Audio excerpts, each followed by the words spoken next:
Hello, folks. Indiana, John Sharon, and Louisiana, myself, are tonight examining Mickey's Fine Malt Liquor. Hello, John. Oh, Jay, how you going, buddy? I'm doing fine. Oh, you have the little barrel bottle yourself. Yeah. That's the only thing I can find them in. Yeah, I was looking for a big can, like this can, but I didn't see them anywhere. Yeah. I got They did. to drive to Louisville to get those big cans. Yeah, this is a 16 ouncer. They have them in New Orleans, but I certainly wasn't going to drive to New Orleans. No. Here's an old can, by the way, from 1996. It's when they used to sell them in 4-packs. Yeah. Huh. And it's got a different label. See that? Yeah. And when I first started buying the bottles, they had a different cap. Oh, yeah. With white on top of it. Yeah. Now, some people call them what? What do they call these bottles? Big mouths. Yeah, but they call them grenades, huh? Yeah. But if you look carefully, it's really not supposed to be a grenade, is it? No. It's supposed to be a beer barrel. Now, years ago, didn't they have them little slots in it to make it look like a barrel? It still has little slats on it if you look carefully, and it looks like a beer barrel. Yeah, I guess it was, but they used to have bigger ones, I thought, than that. They may have. It was like an old-time beer barrel. Yeah.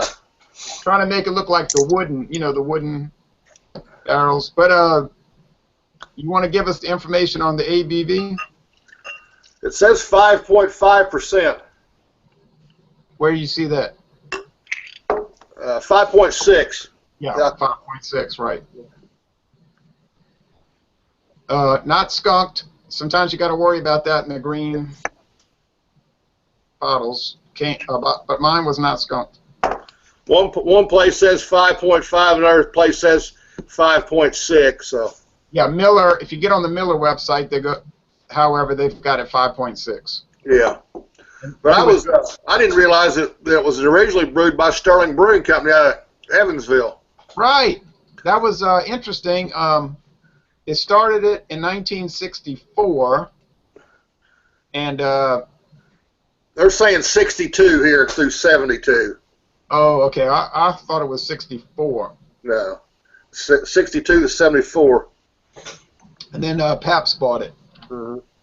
and Pabst sold it to Miller in 1998. I'm sorry, 1999, with their blockbuster deal that they made.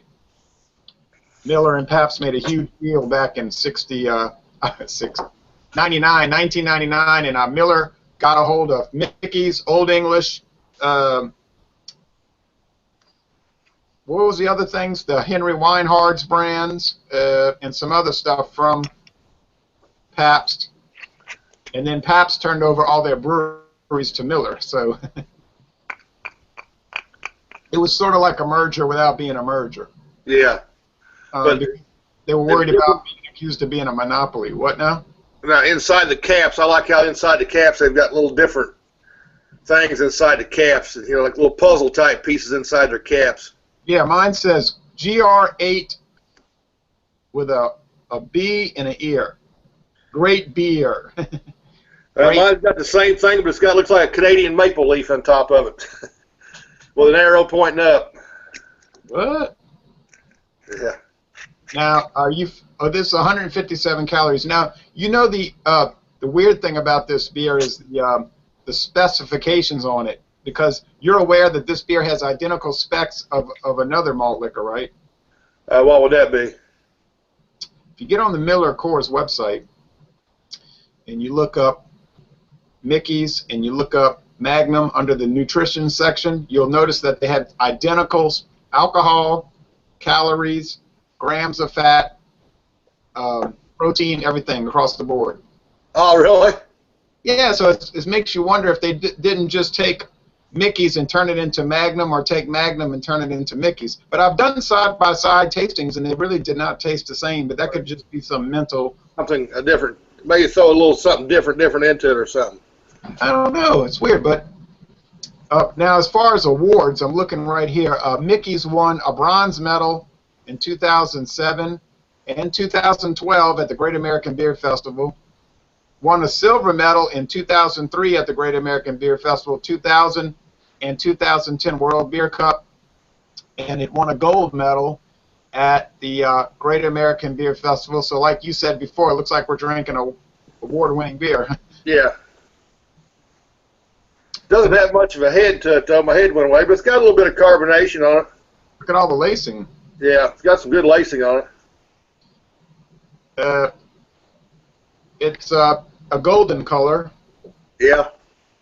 And it's got some few little bubble streams. Somebody commented on Facebook that, in their opinion, this was like the top-notch malt liquor out there. I wouldn't necessarily disagree with that. No, I would not either. It's an upstanding one. When I started drinking Mickey's back in '96, I always thought it seemed like a little tiny different flavor, a little different flavor than other malt liquors. Maybe a little better flavor. I agree with that. It's not so like, a lot of them have that strange wankiness or cloyingness and that odd sweetness, but just have some strength to it now. There's no argument there, but it's not an offensive thing. No, it's a little smoother than what I would call what the Magnum or the other malt liquors are. It's got a smooth taste to it going down. Yeah, it has a little bit more of a regular beer flavor, but it's 5.5. I mean 5.6. You drink 4 or 5 of these, you'll recognize that fact. Yeah, yeah, you sure will. What would you describe the taste as? I'm saying very malty and grainy. Obviously corn. What a little noticeable hop bitterness, though. I think you can notice the hops in this. Just a small amount of hop. Yeah. IBU must be around 12 to 15. But it's got a good back end flavor on it. It's not a harsh, bitter taste like a lot of your malt liquors are. Yeah.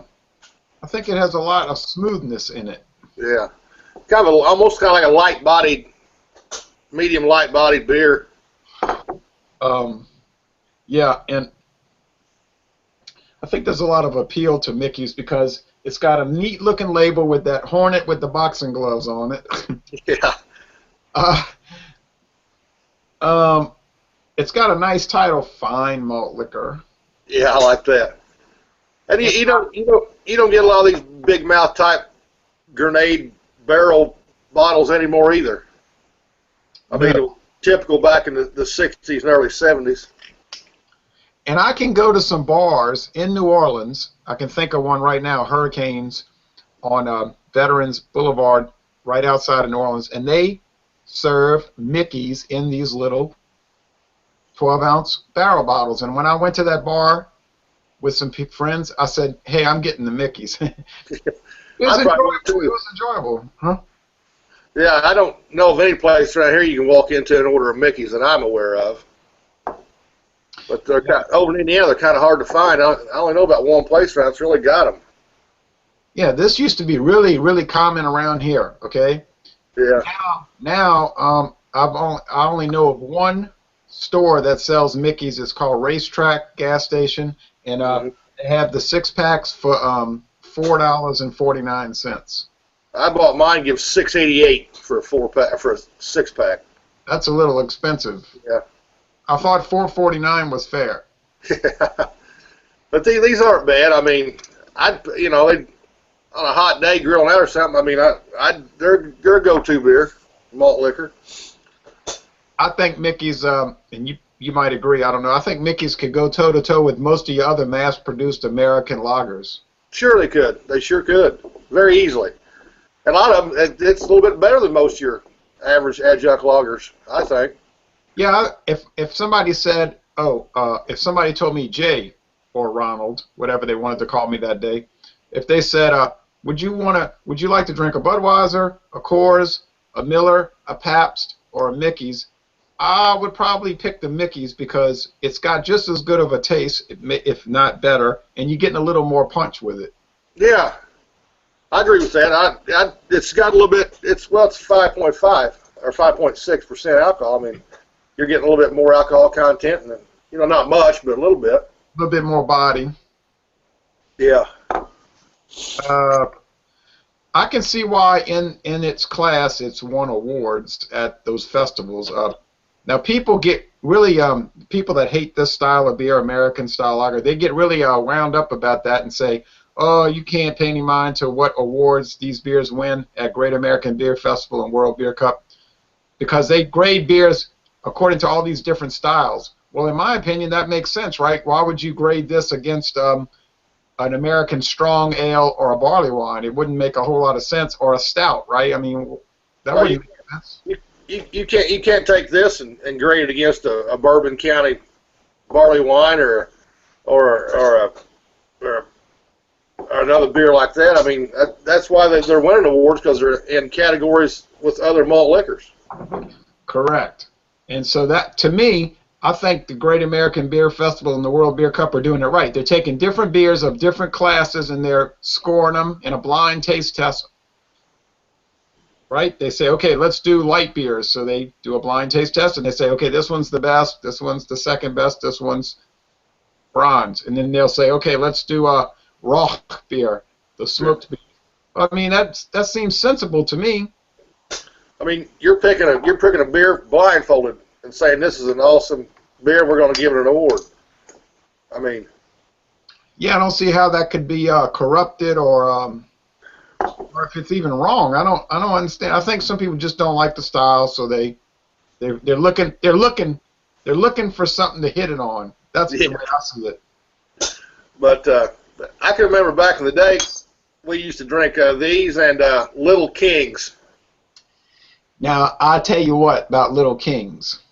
That's a cream ale, right? But that Little Kings has more of a malt liquor flavor than Mickey's. Yes, it does. I mean, that's a wanky little sucker, boy. I tell you what. I like Little Kings now. Don't get me wrong, but it'll twist your mouth around. Yeah. Of course, they're only like what, 8-ounce bottles. Yeah, and I think they have pint cans, but I've never seen those in the store, or I would have bought it. But, they used to sell Little Kings down here, but nobody bought it. But they still sell it in Houston. Yeah. I don't know how many people buy it. I bet you in the grocery store in Houston they might buy 2 6-packs a month of Little Kings. You know how that goes. Yeah. Mickey's is probably a lot bigger seller. Now let me ask you this question. You familiar with Mickey's Ice Brewed Ale? No. This is the only Mickey's I've ever seen around here, is this one right here. Same thing in Louisiana, but when I've traveled to Florida and to Wisconsin, excuse me, Mickey's Ice. I've run across Mickey's Ice Brewed Ale. Now, I got some. Not lager, ale. And it was introduced in 2001, and it's a little stronger. It's 5.8. Yeah. It's good. It's really good, and it's also won 4 awards. But you have some what now? I got some. My neighbors are getting ready to go to Wisconsin Wednesday, so I'm gonna see if I give them a beer list to pick up some stuff for me. So I'm gonna add that one to the beer list if they can find it. So. Yeah, I bought it along the Lake Highway. Is a highway that runs along the lake from Racine, Wisconsin, down to Chicago, and we were stopping to get gas and whatever, and we went into this store, and a friend of mine and myself said, "Oh boy, here we go," and we started pulling stuff out of the cooler. And I tell you, this guy, the friend of mine, he brought it home and tried it. He really liked the Ice Brewed Ale from Mickey's, and he liked the regular Mickey's too. He's sort of I wouldn't call him a beer connoisseur, but I would call him a beer enthusiast. Yeah. As far as drinking it, not reviewing it, but drinking it. But he's very fair-minded and open-minded. Something lacking, the open-mindedness seems to be lacking in the beer world. But overall, these beers here, I mean, they've been around since the 60s. I mean, they got to be doing something right, or they wouldn't be here today. Yeah, I got no problem with it. Not only do I not have a problem with it personally, I tend to be favorable toward Mickey's. Not for $6 a 6-pack or whatever you paid. No, but for $4.49, I can kick back some Mickey's. Sure. But back on Sterling again. There was a guy in Louisville about 2 years ago bought the name Sterling, and is remaking it. They're remaking it right now under a contract. I saw that when I was on my road trip, but I never bought it because it was so expensive. I said, no way. See, but they got a 360-degree open cap. The whole cap opens off this can, and it's like a cup. I saw that, but I wasn't paying that sky-high price. But I did buy this Sterling years ago. Has that got the Derby horses on the back of it? No. They made some back in the early days with Derby horses on the back of them. This is from February 17th, 1996. They used to sell Sterling around here, and I bought it, and I thought it was really good beer, you know, for what it was. And then the last time I saw Sterling was in 1997 at a gas station here in Laplace, Louisiana. It was a 32-ounce quart bottle, clear bottle. Well, I'm kicking myself for not buying that. You know what I mean? Yeah. I said, oh, well, I'll just buy it the next time I'm here. And about a month later, the company went out of business. Yeah. I didn't know. What kind of price was on that 4-pack that you seen? 4-pack? Oh, it was like $9.95. Yeah, so you can buy it anywhere around here from $7.88 to about $10 a 4-pack. I thought they were out of their mind. I said, there's no way I'm paying that kind of money for Sterling. Yeah, but it's revamped now. It's made by Upland Brewing Company out of Bloomington, Indiana. It's a pretty good beer, really. Look, when I drank Sterling back in the mid to late 90s, I thought it was a really good beer. It was delicious. I had bought a 6-pack of the 12-ounce cans, and I was very pleased with it. But I might have paid $2.25 for the 6-pack. I wasn't going to pay. There was no way. I was not going to pay $10 for a 4-pack of Sterling Pint. Yeah. I mean, I'm sorry, but I mean, I wanted to get it, and it was a beautiful label, I thought, but I just said, no, I can't do it. Yeah, it's expensive. It's more of a craft beer now than it was an adjunct lager back then. Well, there wasn't no such thing as an adjunct lager back then. Right. Yeah, Sterling was never anything but just a regular old working man's beer, right? That's all it was. Now back to Mickey's. Mine says November 17, 2014. One good thing about Miller beers, they always give you the date that you should drink it by. Mine's got the exact same date as yours on it. November 17th? Yep, 14, yep. Wow. So we bought the same beer that was made the same exact day. And the number underneath of it, the last 4 on it, is 1235. No, mine's 1147. Yeah. But I guess you could say if you're going to drink Mickey's and you could find it in the can, that might be a better choice because you don't have the green bottle skunkiness. But I got to say this. Now, I have to say this in all fairness. In the last 3 or 4 years, I have run across almost no skunked beers in clear or green bottles. And I don't know why, but I just have not run across that. I have been buying green and clear bottles, open them up, no skunk. Yeah. I've probably not had Mickey's in 8 or 9 years, probably. Wow. So you're gonna enjoy the 6-pack?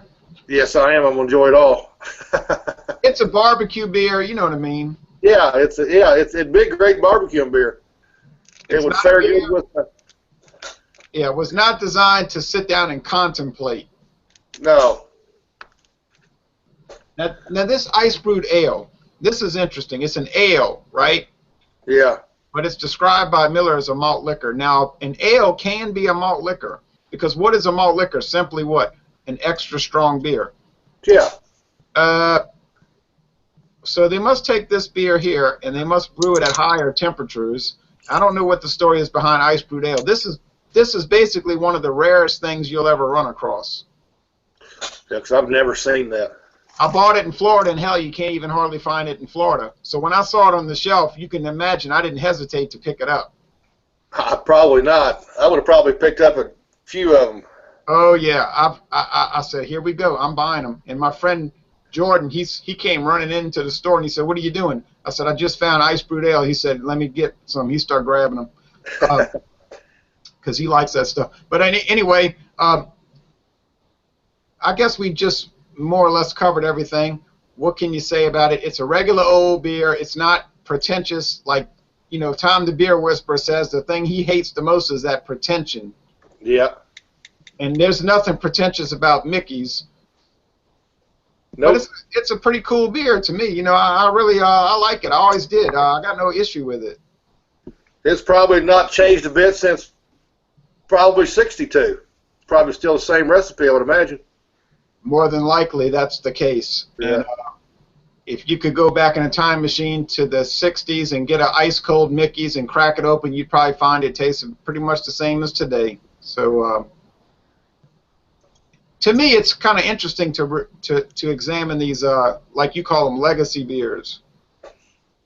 Sure it is. I enjoy it. I really do. Because, you know, I mean, like I said, the last couple of beers we've done, they've been hard to, and they're getting harder to find.